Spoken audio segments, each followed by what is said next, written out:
السلام عليكم يا جماعة، كل سنة وانتم طيبين ويا رب دايما تكونوا بخير. أنا معلش بس هطلع كده هتكلم مع حضراتكم كده في نقطة كده سريعة يعني.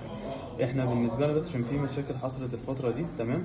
فاحنا البراند بتاع جزمة وشنطة، تمام؟ البراند بتاع جزمة وشنطة ليه فرعين.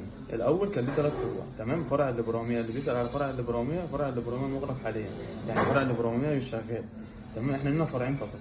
الفرع الاول اللي في المنشيه في السكه الجديده فوق محل عمرو السنان، تمام؟ في الدور الاول. والفرع الثاني على اول نص شارع الطيار فوق اجياد مكه وفي وش شيكو كمبيوتر، تمام؟ هم دول الفرعين بس بتوعنا، واحنا هنسيب لكم في اللينكات، يعني هنسيب لكم في التعليقات، تمام؟ ارقام الفروع، تمام؟ ولينك التليجرام ولينك الفيس ولينك الانستا ولينك التيك توك، هم دول بس اللي يخصونا.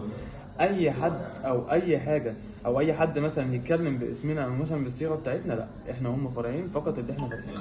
لو في فرع جديد او في اي محل تاني تبعنا طبعا احنا هنبلغكم على طول.